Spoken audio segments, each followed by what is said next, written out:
Irmãos, queridos, abra sua Bíblia, Provérbios capítulo 6. Nós temos estudado aqui a respeito da maldade, temos ponderado este respeito, e hoje nós vamos pensar a maldade, algo destrutivo e abominável aos olhos de Deus. Provérbios capítulo 6, do versículo 12 ao versículo 19. Provérbios capítulo 6, do versículo 12 ao versículo 19, nos diz assim: o homem de Belial, o homem vil, é o que anda com a perversidade na boca, acena com os olhos, arranha com os pés e faz sinais com os dedos. No seu coração há perversidade, todo o tempo maquina o mal, anda semeando contendas, pelo que a sua destruição virá repentinamente, subitamente será quebrantado, sem que haja cura.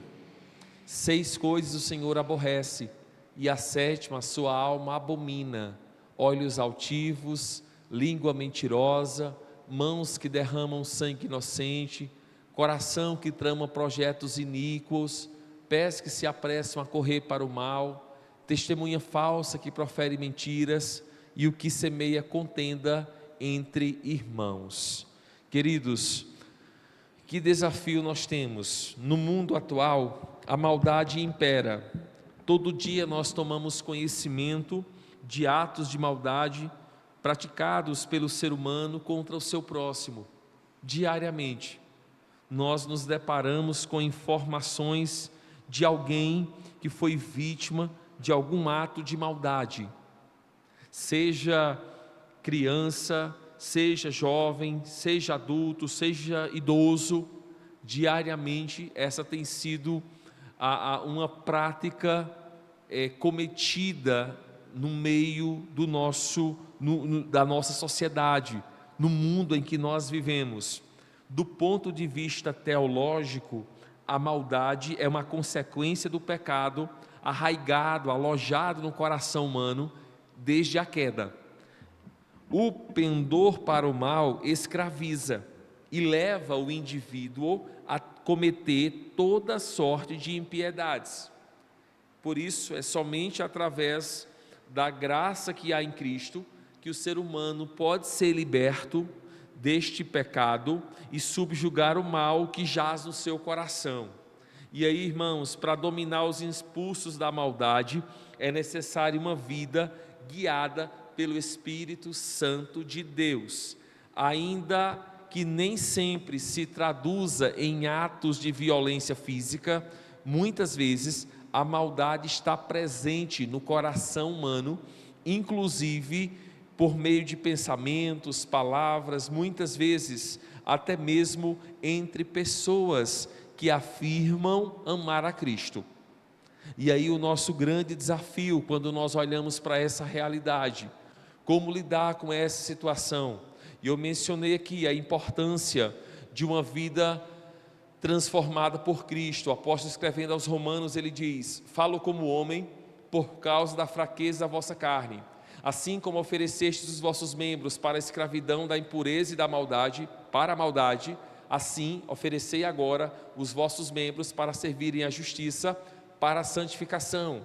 O apóstolo, lembrando do desafio de andar no Espírito, ele diz: digo, porém, andai no Espírito e jamais satisfareis a concupiscência da carne, porque a carne milita contra o Espírito e o Espírito contra a carne, porque são opostos entre si, para que não façais o que porventura seja do vosso querer. Nós também respondemos algumas perguntas. Qual é o primeiro caso de maldade relatado na Bíblia depois da queda de Adão e Eva? E nós lembramos que foi a questão quando Caim mata o seu próprio irmão Abel, e Deus faz um lembrete bem importante, quando ele pergunta, e ele diz a Caim: por que andas irado, e por que decaiu o teu semblante? Se procederes bem, não é certo que serás aceito, se todavia procederes mal, eis que o pecado jaz à porta, o seu desejo será contra ti, mas a ti cumpre dominá-lo.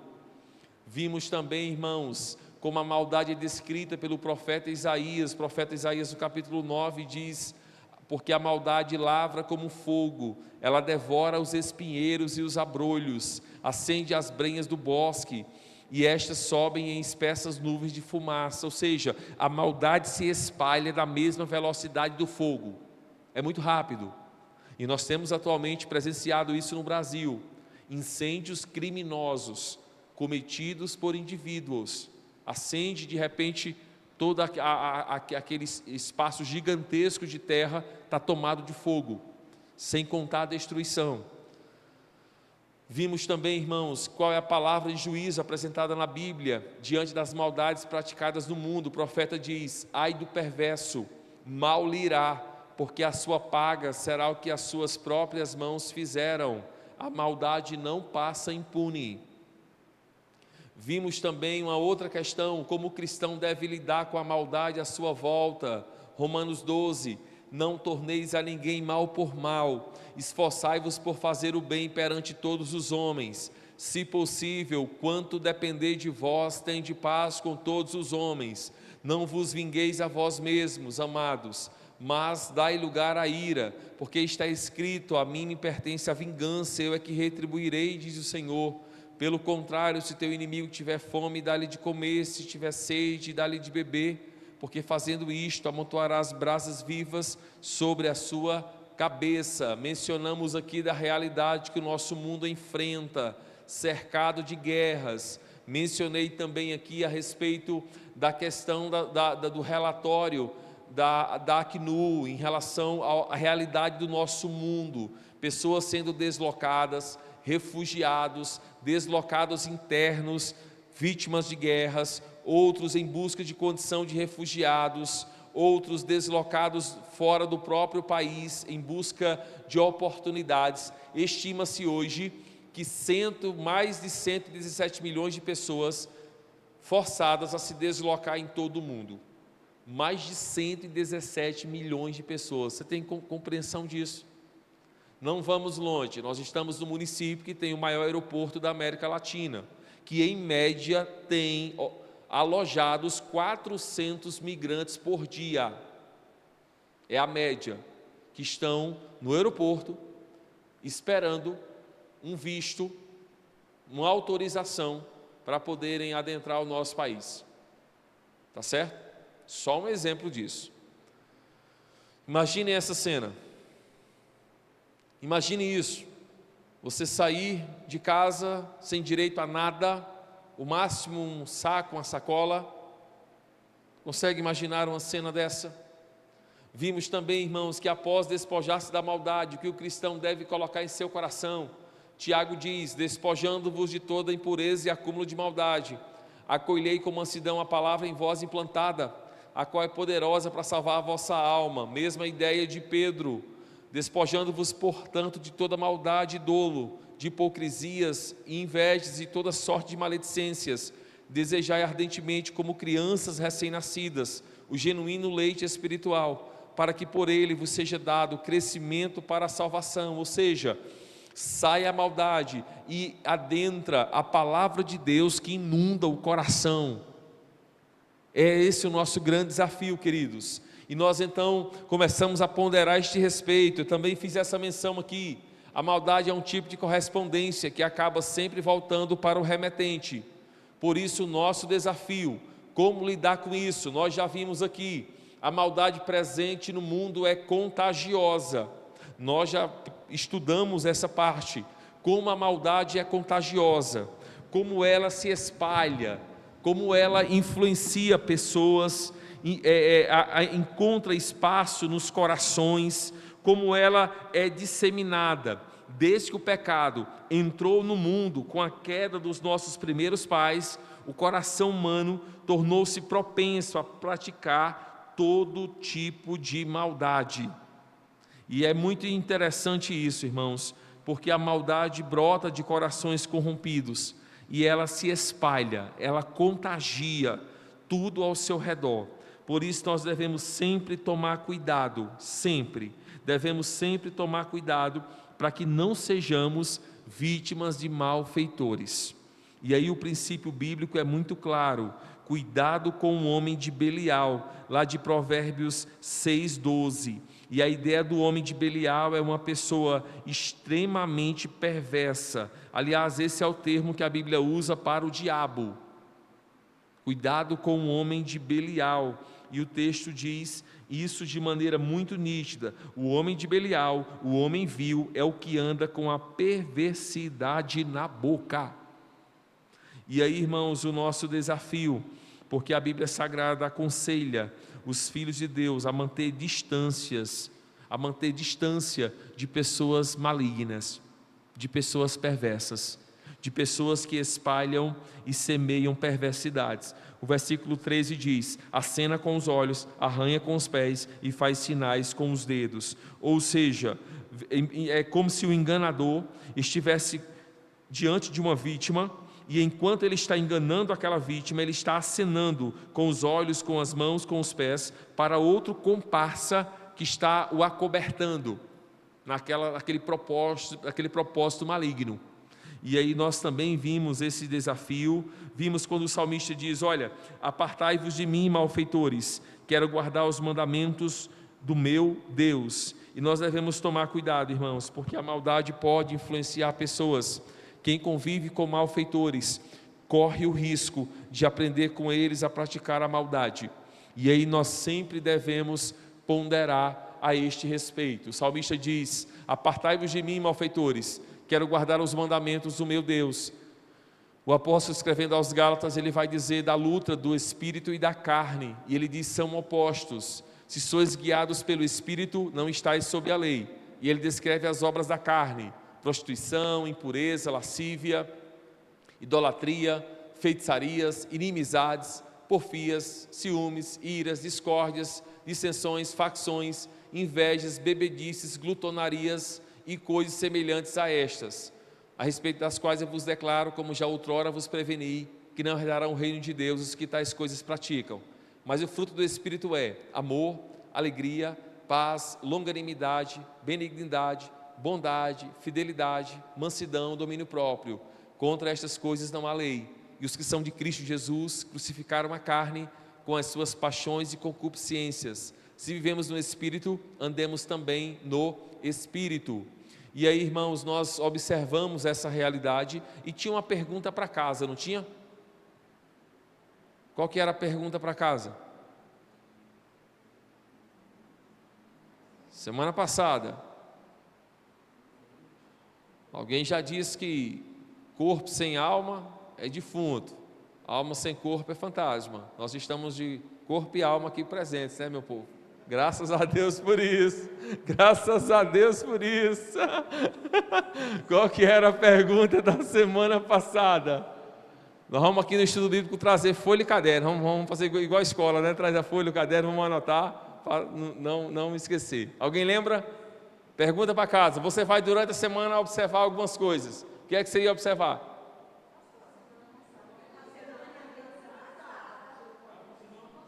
Semana passada também, exatamente, Paulão. Eu deixei a semana retrasada, semana passada deixei outra pergunta. Eu falei: já que na semana anterior vocês esqueceram, vamos deixar mais uma pergunta para a semana vindoura. Bem lembrado.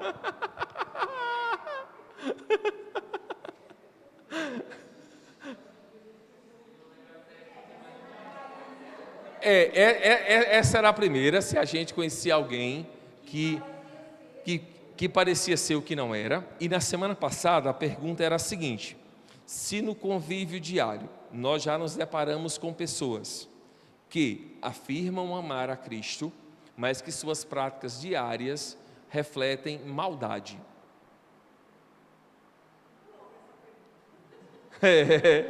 Era essa. Se você, durante a semana, ao conviver com pessoa, a pessoa fala assim: você vai na igreja, eu também vou. Você ama Jesus, eu também amo. Beleza. Só que aí, no conviver, você tem percebido que a pessoa está expressando maldade na vida, nas decisões, na jornada. E aí a ideia era observar isso e ponderar de que maneira você observa e enxerga essa realidade tão dura, mas tão próxima de você. Alguém conseguiu observar isso? Todo dia, Paulo. Misericórdia.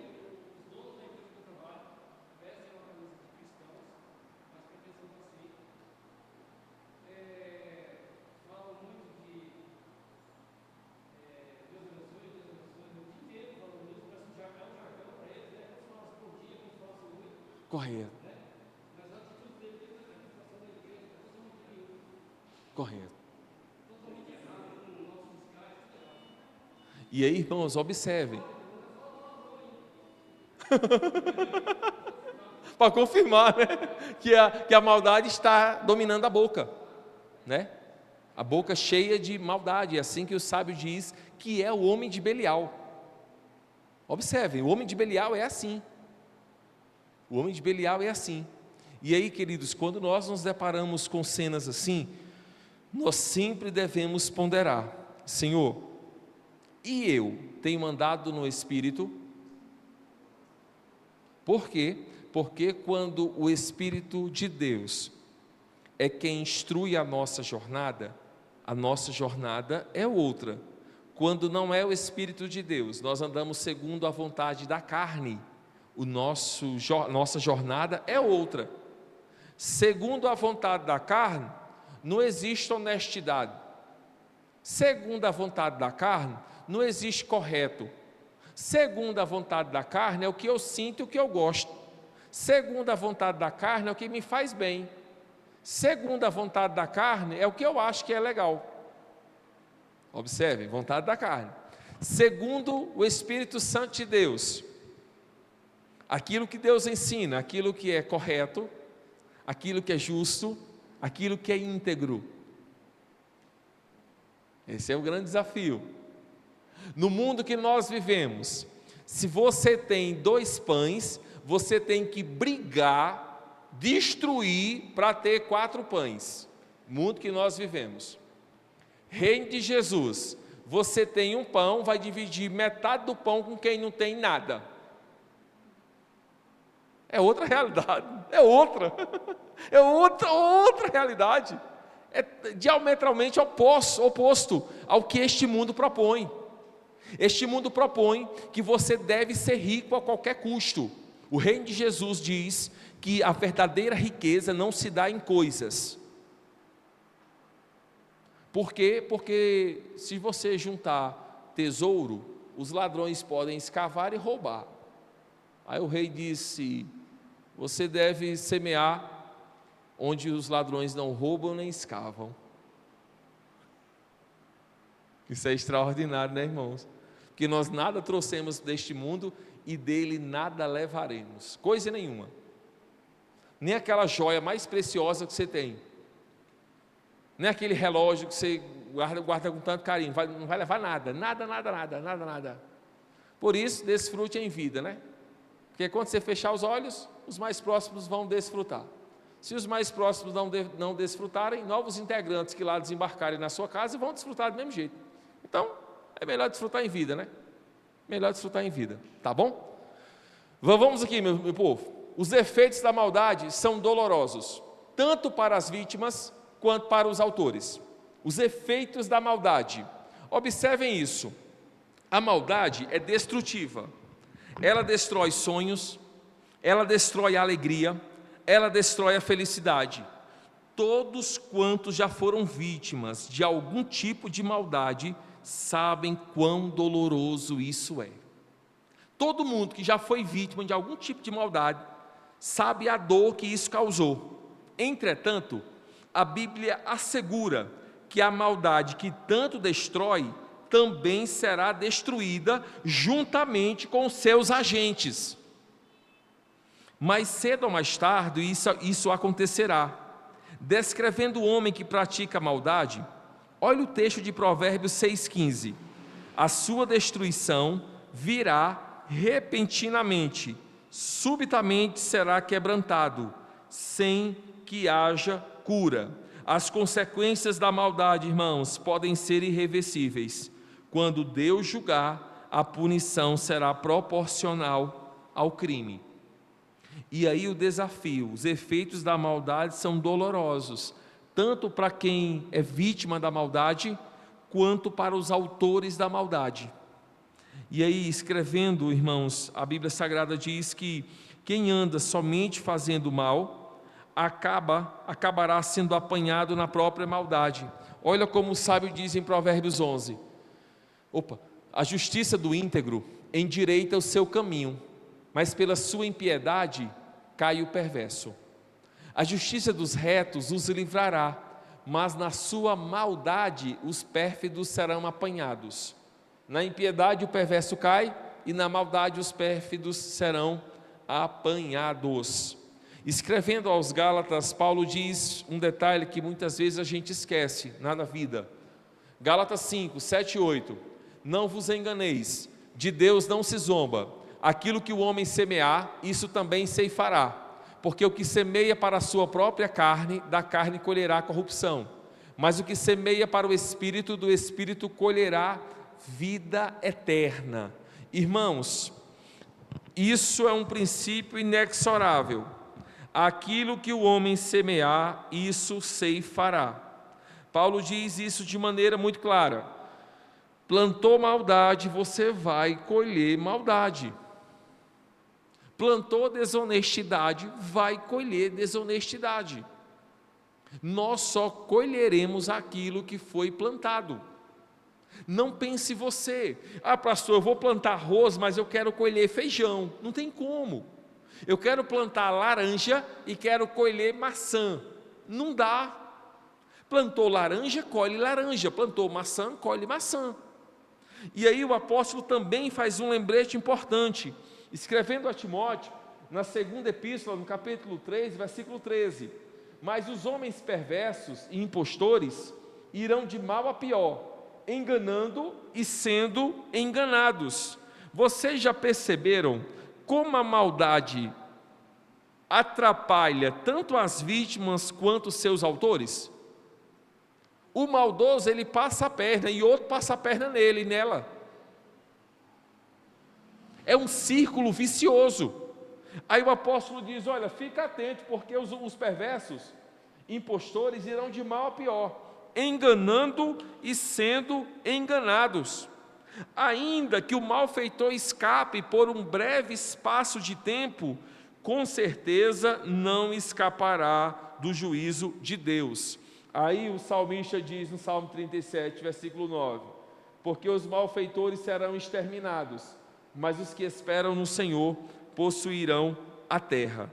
Irmãos, você lembra, talvez da sua vida ou de alguém próximo, de alguém que foi vítima de uma maldade?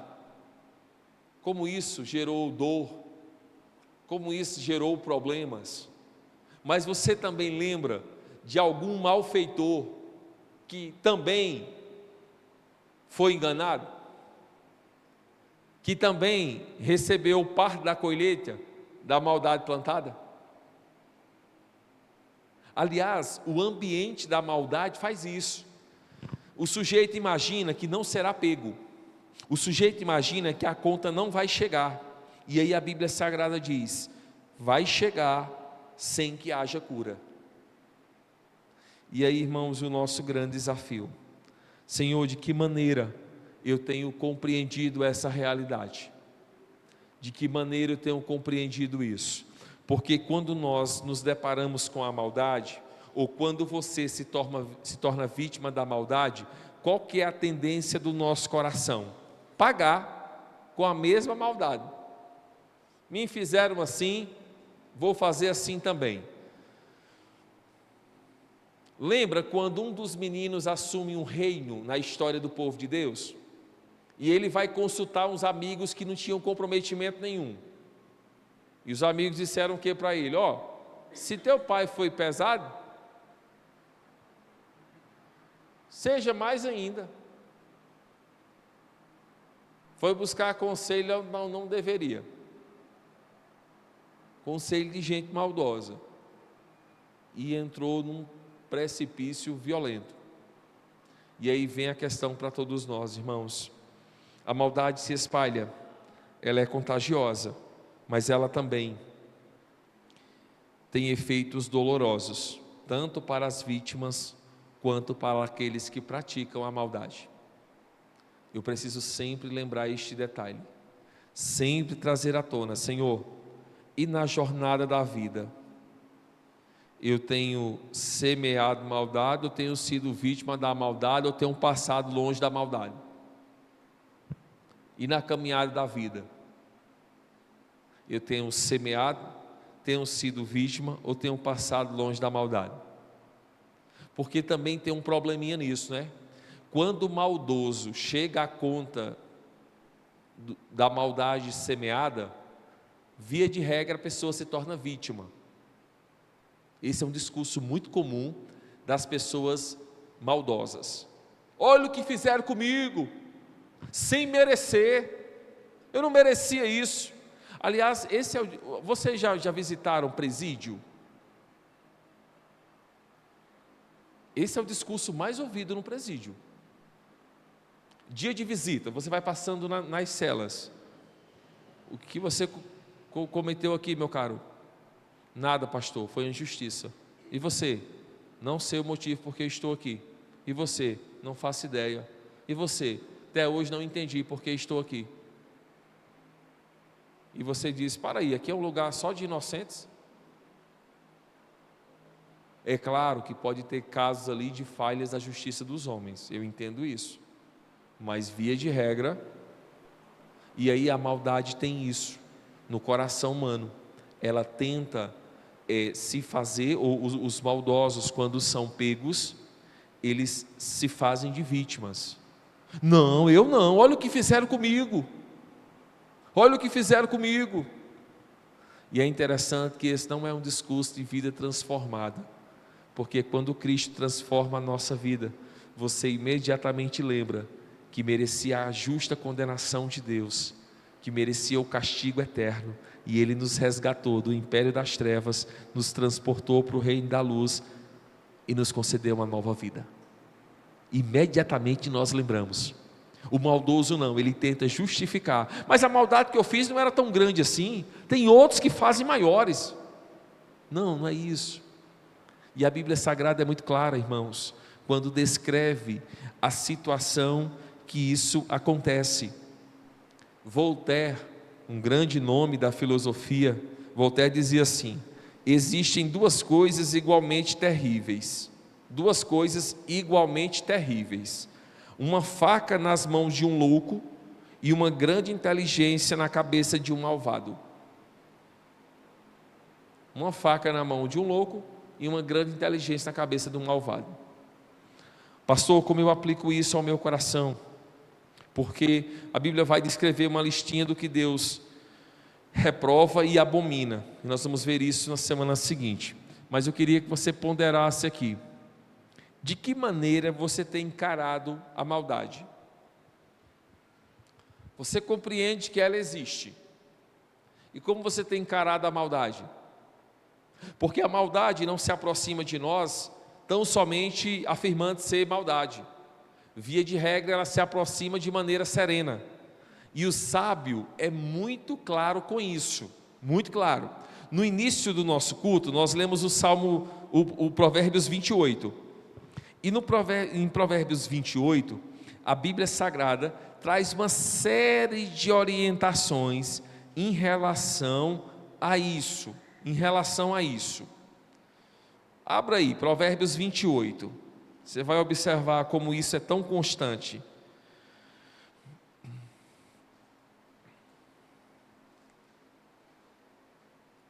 Provérbios 28, versículo 18: o que anda em integridade será salvo, mas o perverso, ou pode ele aqui, em seus caminhos cairá logo. Segunda questão, 20: o homem fiel será acumulado de bênçãos, mas o que se apressa a enriquecer não passará sem castigo. 22: aquele que tem olhos invejosos corre atrás das riquezas, mas não sabe que há de vir sobre ele a penúria. 24: o que rouba a seu pai ou a sua mãe diz: não é pecado, companheiro é do destruidor. 25: O cobiçoso levanta contendas, mas o que confia no Senhor prosperará. Prosperará. Vejam, irmãos, que o efeito da maldade, a maneira como ela se aloja no coração humano, é sempre numa velocidade além do normal. E a maldade se aloja onde há espaço, se aloja onde é bem-vinda, se aloja onde é aceita. Ninguém vai dormir santo e acorda maldoso. É um processo que se desenvolve dentro do nosso coração e começa com a negociação de coisas pequenas, negociação de valores. Por que eu tenho que falar a verdade?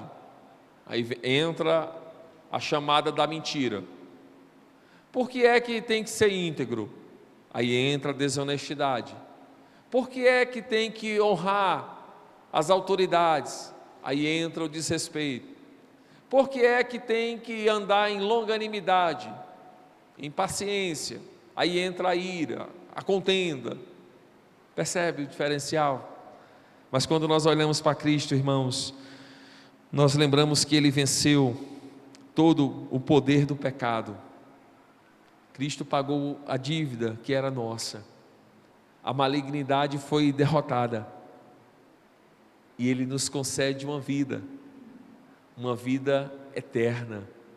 E você passa a desfrutar de uma nova vida, agora orientado não mais pela maldade, mas agora orientado e guiado pelo próprio Deus, por meio do seu Espírito que passa a habitar no seu coração. E é o Espírito de Deus que nos convence do pecado, do juízo e da justiça. Por isso que agora, você distante da maldade, quando você falha, imediatamente o Espírito de Deus lhe comunica: isso que você fez está fora do lugar. Você olha de lado, alguém falou, quem foi que disse? Não, o Espírito de Deus que habita no seu coração. Nos convence da justiça. Você diz: opa, isso aí não é justo não, o que Deus diz é tal e tal. Nos convence do pecado, da justiça e do juízo. É isso que Deus faz, irmãos. E como é bom saber que Deus faz, como é bom compreender que Ele faz. Vamos orar? Vamos pedir a Ele: Senhor, nos ajude diante da maldade que muitas vezes se aproxima, que muitas vezes chega ou desembarca de maneira sorrateira, silenciosa. Peça a Ele por isso, roga a Ele por isso. Diga: Criador, a começar em mim, a começar na minha vida, a começar no meu coração. Oh Pai, aqui estamos, e quando olhamos para a maldade, que tem sido uma prática tão comum no cotidiano da vida, nós pedimos misericórdia. Misericórdia sobre nossas vidas, misericórdia sobre o Teu povo. Não permita, Pai, que sejamos autores da maldade, muito menos vítimas de maldades. Nos guarde, enche o nosso coração, Pai, da Tua palavra. Espírito Santo de Deus, enche o nosso coração, Pai, nos dando alegria, contentamento, sabedoria para viver a jornada, no nome que é sobre todo nome, no nome de Jesus. Amém. Amém. Irmãos, vamos